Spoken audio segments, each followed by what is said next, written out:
A trágica morte de Robin Williams, em 2014, deixou um vazio que nunca poderá ser preenchido.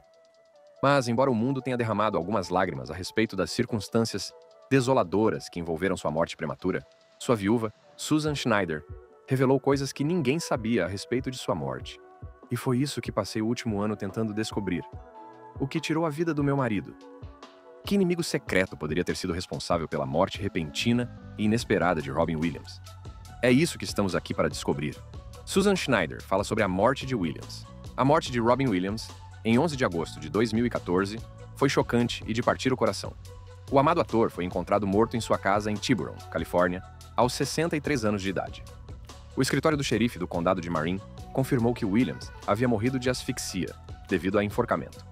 Nos dias que se seguiram à sua morte, a viúva de Robin revelou que Williams estava lutando contra depressão e ansiedade graves. A revelação da luta de Williams contra a saúde mental esclareceu os desafios que ele enfrentou em seus últimos meses.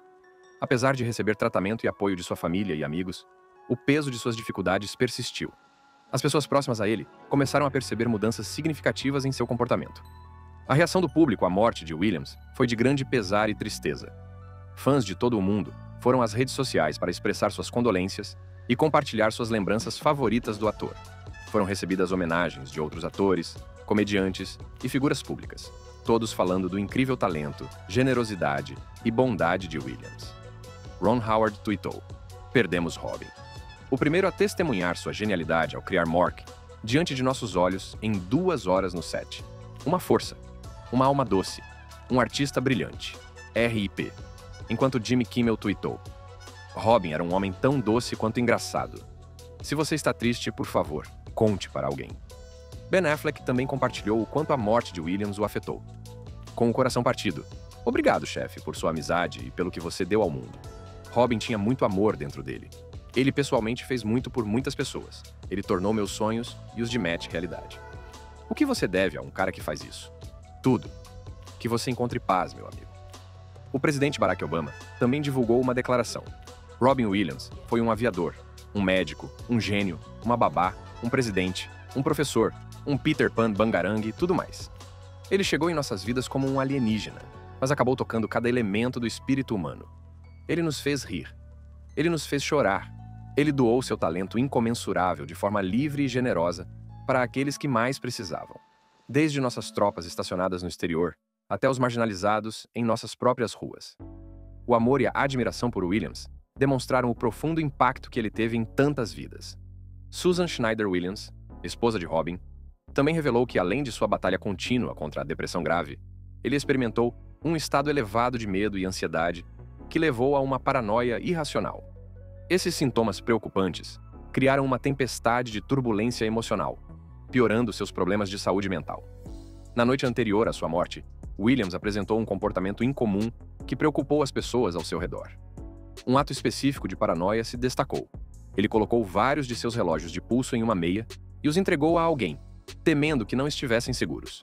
Esse gesto, embora pequeno, foi um sinal claro de seu estado mental deteriorado. Mais tarde naquela noite, às 19h09, Robin ligou para Susan para avisar que estava pegando revistas para ela em uma livraria. Quando voltou, ele parecia relativamente normal e até passou um tempo remexendo no armário do casal. Por fim, ele saiu do quarto com seu iPad, e Susan acreditou que ele estava de bom humor, possivelmente se preparando para ler antes de dormir. Na manhã seguinte, Susan presumiu que Robin ainda estava dormindo quando saiu de casa. Por volta das 11h45, sua assistente, preocupada por não ter tido notícias dele, bateu na porta para ver como ele estava. Como não obteve resposta, a assistente colocou um bilhete embaixo da porta e acabou abrindo a fechadura. Lá dentro, eles encontraram Robin Williams, pendurado por um cinto de nylon na moldura da porta de um armário. Ele também tinha cortes no pulso e não estava usando seu anel ou relógio. Após sua morte, sua esposa revelou alguns outros detalhes que haviam sido mantidos longe do público. A saúde de Williams começou a declinar no início dos anos 2000. Ele apresentou sintomas que foram inicialmente atribuídos a seus problemas de longa data, com depressão e ansiedade. Alguns desses sintomas eram um leve tremor na mão, dificuldade para dormir e uma sensação de mal-estar que ele não conseguia explicar. Com a progressão dos sintomas, Williams procurou um médico e recebeu o diagnóstico que mudaria sua vida. Esses sintomas foram entendidos como relacionados aos estágios iniciais da doença de Parkinson, de acordo com Susan Schneider. Ela revelou que esse era um diagnóstico que Williams ainda não estava pronto para compartilhar publicamente. Ele preferiu mantê-lo em sigilo, confidenciando-o apenas a seus familiares e amigos mais próximos. Essa decisão provavelmente foi influenciada por seu desejo de proteger sua imagem pública e evitar o estigma associado à doença.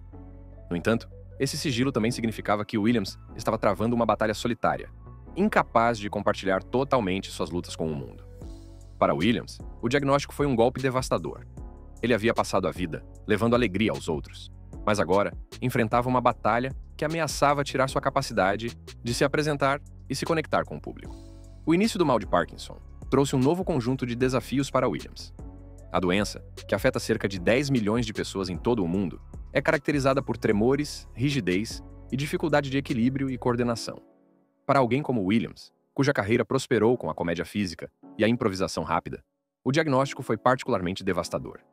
De acordo com a maquiadora Cherry Means, Williams chorava em meus braços no final de cada dia.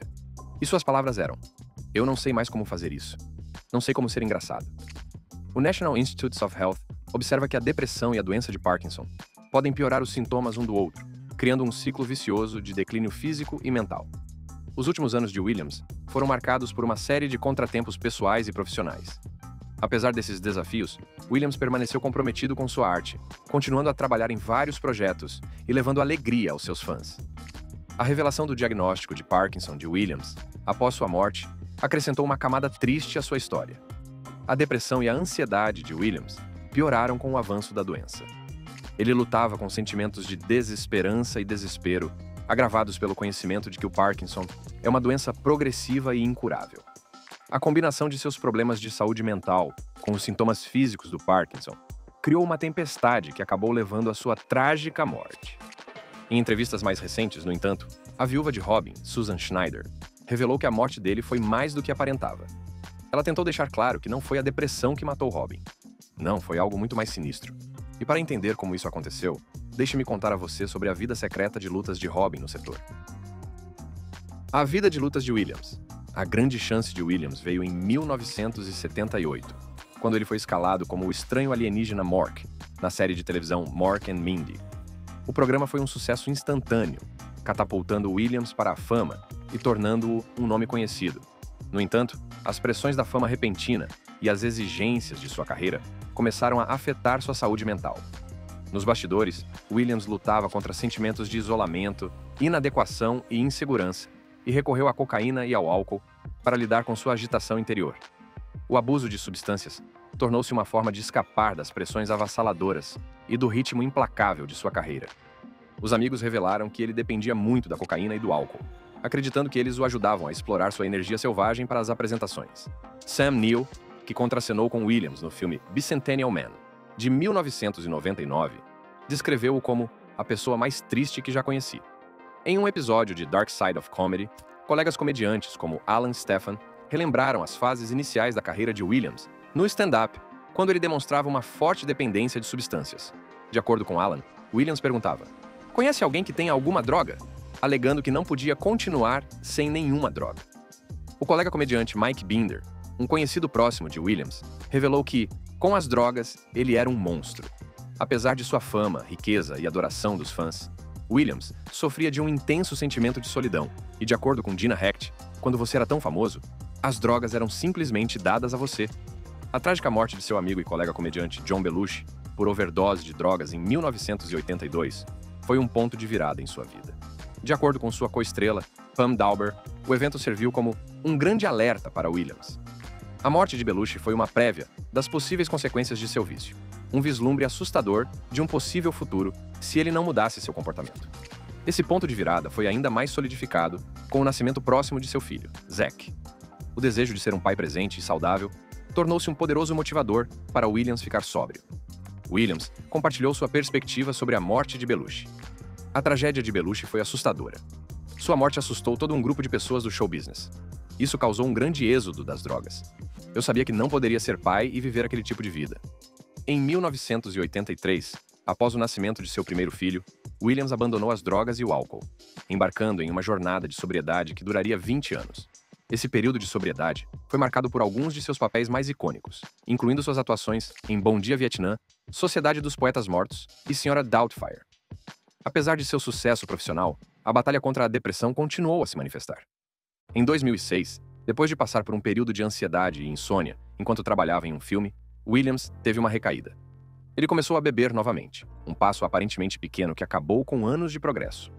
Durante anos, Williams lutou contra seu novo vício em silêncio, convencido de que o álcool estava lhe proporcionando o conforto que ele desejava desesperadamente. No entanto, a realidade era bem diferente. A bebida começou a afetar sua vida pessoal e profissional, levando-o a sentir vergonha e repulsa de si mesmo. Em uma entrevista reveladora ao The Guardian, Williams admitiu: "Eu tinha vergonha, fazia coisas que causavam repulsa. É difícil se recuperar disso." Reconhecendo a gravidade de sua situação, a família de Williams organizou uma intervenção pedindo que ele procurasse ajuda. Essa intervenção foi um momento crucial, levando Williams a entrar em um programa de reabilitação. Ele procurou tratamento no Hazelden Addiction Treatment Center, em Minnesota, uma instituição conhecida por sua abordagem abrangente à recuperação de vícios. O tempo que Williams passou no Hazelden foi uma oportunidade para ele ajustar e se concentrar em seu compromisso contínuo com a sobriedade, como descreveram seus representantes. Os últimos anos da vida de Robin Williams foram marcados por uma batalha contínua contra a depressão, que se tornou cada vez mais difícil de controlar. Quando foi diagnosticado com a doença de Parkinson, ele lutou contra o medo de perder sua capacidade de atuar. Os sintomas físicos da doença de Parkinson também foram acompanhados por desafios emocionais e psicológicos. Poucas semanas antes de sua morte prematura, ele se internou em um centro de renovação, afiliado a um programa de 12 passos, criado para ajudar as pessoas a se concentrarem em sua sobriedade contínua. Williams falou honestamente sobre os desafios que enfrentou para manter a sobriedade em várias entrevistas. Ele costumava usar o humor como mecanismo de enfrentamento, fazendo piadas sobre suas dificuldades em suas apresentações de stand-up. Williams também continuou a lutar contra outros problemas de saúde que se somaram à lista de coisas que o assombravam. Em março de 2009, Williams enfrentou uma crise de saúde significativa quando foi internado na Cleveland Clinic para substituir a válvula aórtica, consertar a válvula mitral e corrigir seu batimento cardíaco irregular. Como você sabe, a cirurgia de coração aberto é um procedimento importante, que envolve a parada do coração e o uso de anestesia geral. No caso de Williams, essa cirurgia foi necessária para tratar um problema cardíaco, que, se não fosse tratado, poderia ser fatal. A operação foi bem sucedida, mas as consequências de uma cirurgia tão importante trouxeram seu próprio conjunto de desafios. De acordo com o Dr. Jeffrey Lieberman, chefe de psiquiatria do New York Presbyterian Hospital Columbia, a cirurgia de coração aberto tem sido historicamente conhecida por afetar o funcionamento cognitivo de uma pessoa após a recuperação. O procedimento de substituição da válvula, que envolve a parada do coração e o uso de anestesia geral, pode levar a um aumento da frequência de depressão no período posterior. Para Williams, o período pós-cirúrgico foi marcado por seus próprios episódios de depressão e ansiedade. Esses problemas de saúde mental foram agravados pelo processo de recuperação física, que exigiu tempo e paciência. Apesar desses desafios, Williams permaneceu comprometido com sua sobriedade e continuou a trabalhar, levando risos e alegria para o público em todo o mundo. A depressão é um efeito colateral reconhecido da cirurgia cardíaca de grande porte, e Williams não foi exceção. A combinação de estresse físico e emocional afetou seu bem-estar, tornando difícil para ele manter o mesmo nível de energia e entusiasmo que definiu sua carreira. Após sua morte em 2014, presumiu-se que todos esses desafios de saúde física e mental, juntamente com a doença de Parkinson revelada posteriormente, afetaram a mente de Williams e, por fim, o levaram ao suicídio. Mais recentemente, sua viúva, Susan Schneider, apresentou uma história diferente. Ela revelou que, embora o diagnóstico do mal de Parkinson de Robin tenha sido feito meses antes de sua morte, nenhum dos médicos sabia que havia uma doença fantasma por trás de tudo isso. Mais tarde, descobriu-se que ele estava sofrendo de uma doença cerebral chamada demência de corpus de Lewy. Essa descoberta só ocorreu após sua morte e foi revelada em um relatório de autópsia. A demência de corpus de Lewy é um nome que muitos nunca tinham ouvido antes de Susan Schneider revelar que era a verdadeira causa da morte de Robin Williams.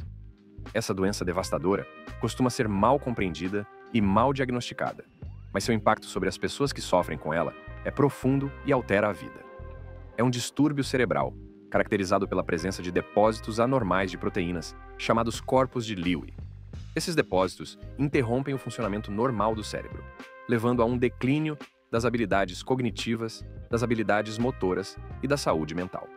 A doença afeta várias partes do cérebro, inclusive as responsáveis pela memória, pensamento, movimento e comportamento. A demência com corpus de Lewy apresenta uma ampla gama de sintomas que podem variar de pessoa para pessoa. A complexidade e a variabilidade desses sintomas geralmente levam a diagnósticos equivocados, com muitos pacientes sendo inicialmente diagnosticados com doença de Parkinson ou doença de Alzheimer.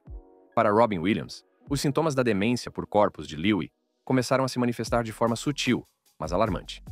Susan Schneider relembra como a mente de Robin, que antes era afiada, ficou nublada pela confusão e pelo medo, afirmando que ela viu seu marido brilhante estar lúcido e com raciocínio claro em 1 minuto, e 5 minutos depois, em branco, perdido em confusão. Ela também destacou que Williams estava perdendo a cabeça e tinha consciência disso. Ele sofria de ansiedade grave e delírios, acordando com frequência no meio da noite, apavorado e desorientado. A condição de Robin continuou a se deteriorar, e o impacto em seu estado mental foi profundo. Determinada a esclarecer os fatos e honrar o legado de Robin, Susan Schneider embarcou em uma missão para aumentar a conscientização sobre a demência por corpus de Lewy.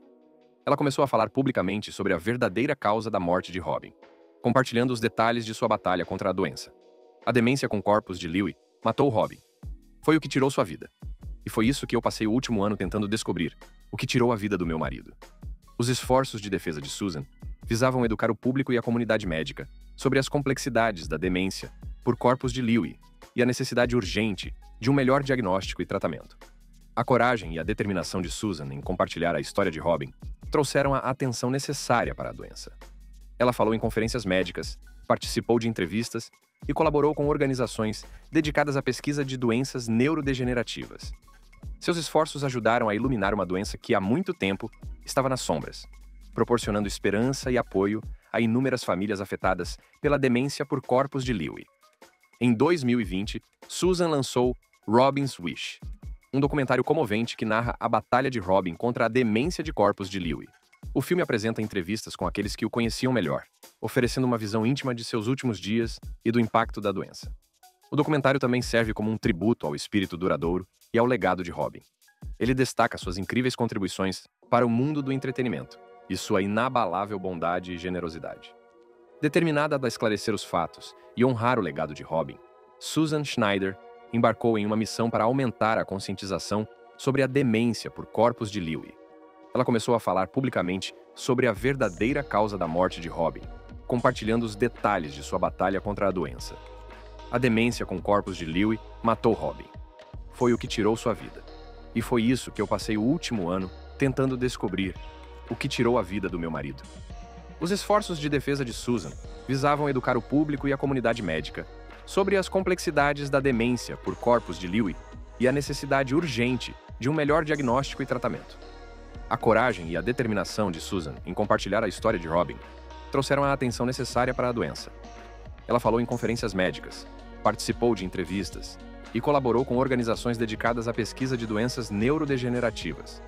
Seus esforços ajudaram a iluminar uma doença que há muito tempo estava nas sombras, proporcionando esperança e apoio a inúmeras famílias afetadas pela demência por corpus de Lewy.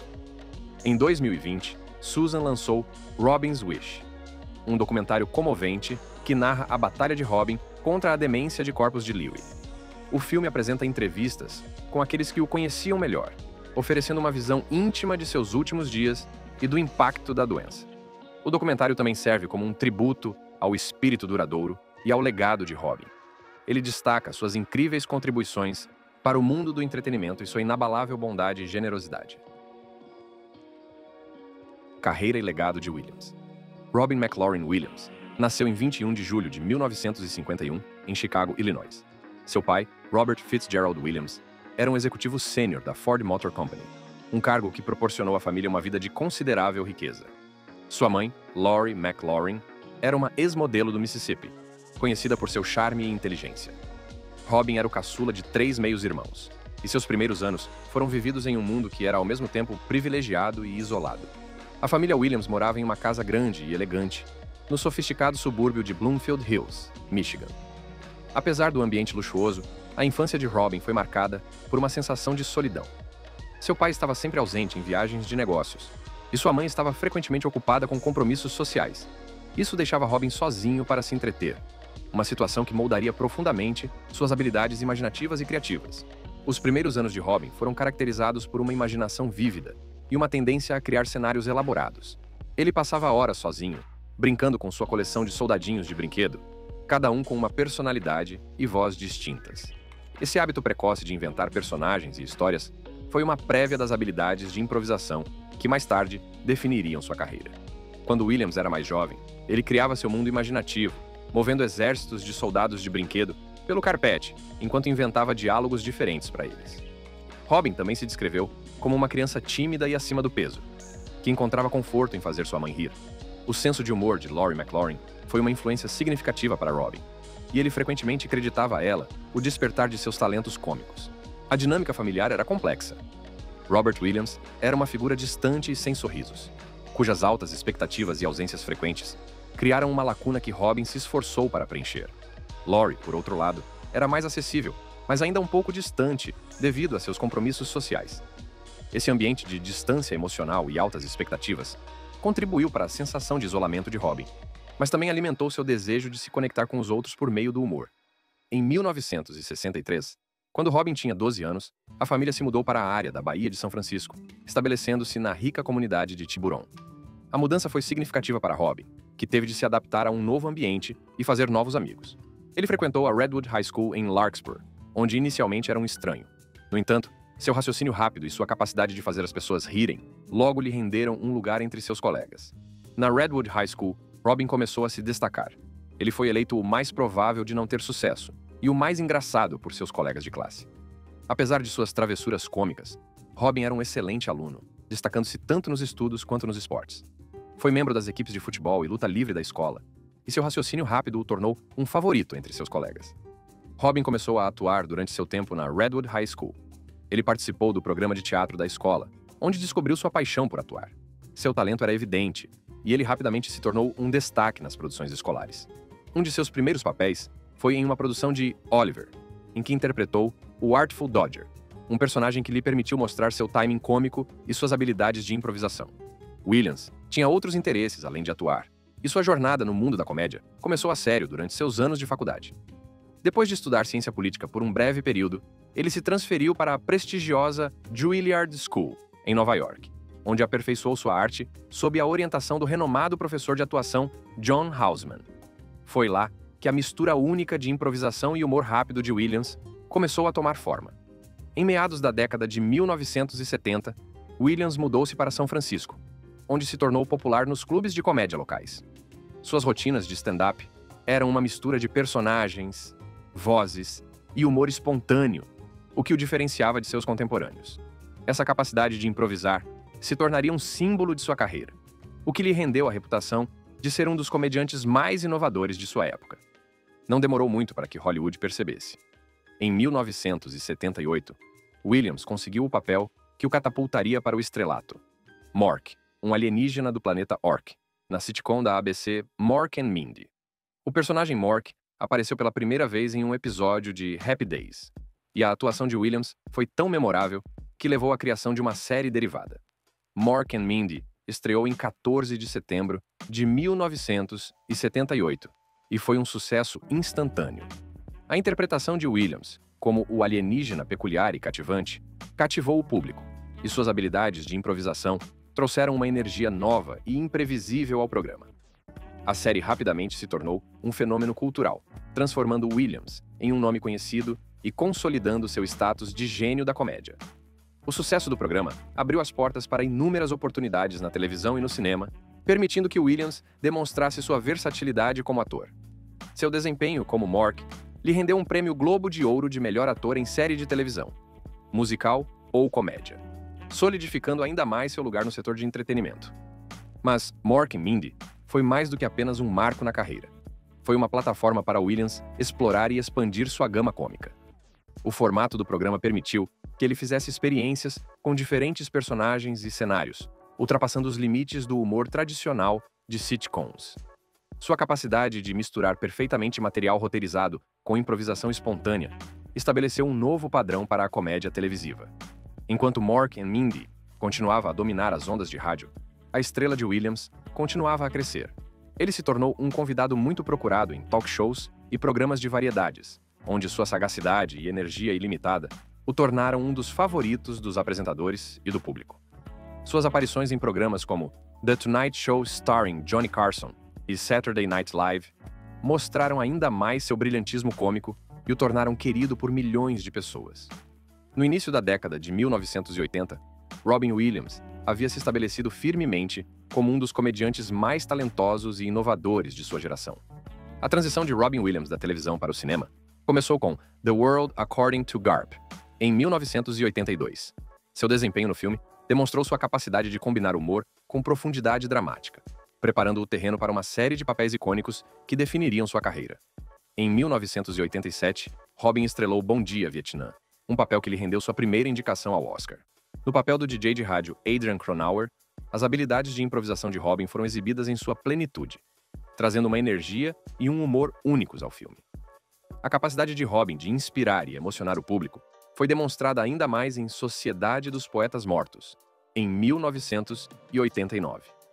No papel do professor de inglês nada convencional, John Keating, Robin teve uma atuação poderosa que incentivou os espectadores a aproveitar o dia e viver a vida ao máximo. O filme foi um sucesso comercial e de crítica, rendendo a Robin outra indicação ao Oscar. Em 1993, Robin assumiu um de seus papéis mais queridos como a babá, travestida em Mrs. Doubtfire. O filme mostrou seu gênio cômico e sua capacidade de se conectar com o público de todas as idades.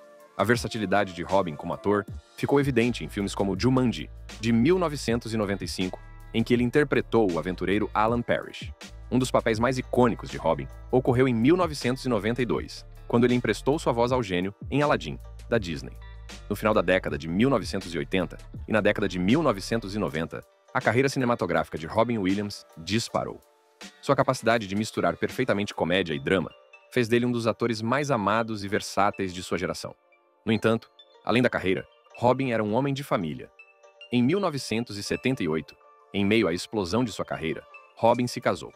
O casal teve seu filho, Zachary Pin Zach Williams, em 1983. Apesar da alegria da paternidade, as pressões da fama e as lutas de Robin contra o abuso de substâncias começaram a prejudicar o casamento. O final da década de 1980 foi um período de triunfo profissional para Robin. No entanto, nos bastidores, sua vida pessoal estava desmoronando. Em 1988, Robin e Valerie se divorciaram. Apenas um ano depois, em 1989, Robin se casou com Marcia Garces, que havia sido babá de seu filho. Marcia estava grávida de seu primeiro filho e juntos tiveram 2 filhos, Zelda Ray, nascida em 1989, e Cody Allen, nascido em 1991. Apesar de seu sucesso profissional, a vida pessoal de Robin permaneceu complexa. Ele era um pai dedicado, frequentemente visto passando bons momentos com seus filhos. Sua filha Zelda, mais tarde seguiria seus passos, seguindo a carreira de atriz. Em 2011, Robin se casou com Susan Schneider. O casal morava em São Francisco, e Susan se tornou um pilar de apoio para Robin durante seus últimos anos. No entanto, a felicidade do casal foi ofuscada pelas constantes batalhas de Robin contra o vício e a saúde mental. Os esforços filantrópicos de Robin foram tão notáveis quanto sua carreira. Ele estava profundamente envolvido com a Comic Relief, uma organização dedicada a ajudar os sem-teto. Ele também apoiou a Christopher and Dana Reeve Foundation, que se dedica à cura de lesões na medula espinhal.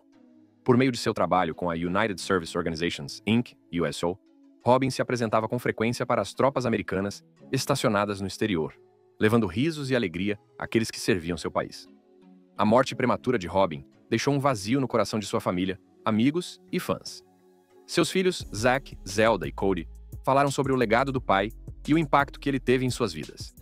Zach, em particular, falou abertamente sobre suas próprias lutas, com a saúde mental e o vício, inspirado pela jornada de seu pai para buscar ajuda e defender a conscientização sobre a saúde mental. O legado de Robin Williams vai muito além de sua filmografia. Sua capacidade de se conectar com o público em um nível profundamente emocional, seu compromisso inabalável com sua arte e seu espírito duradouro de generosidade e bondade fazem dele uma verdadeira lenda. Se você gostou deste vídeo, clique nos links na tela para ver mais.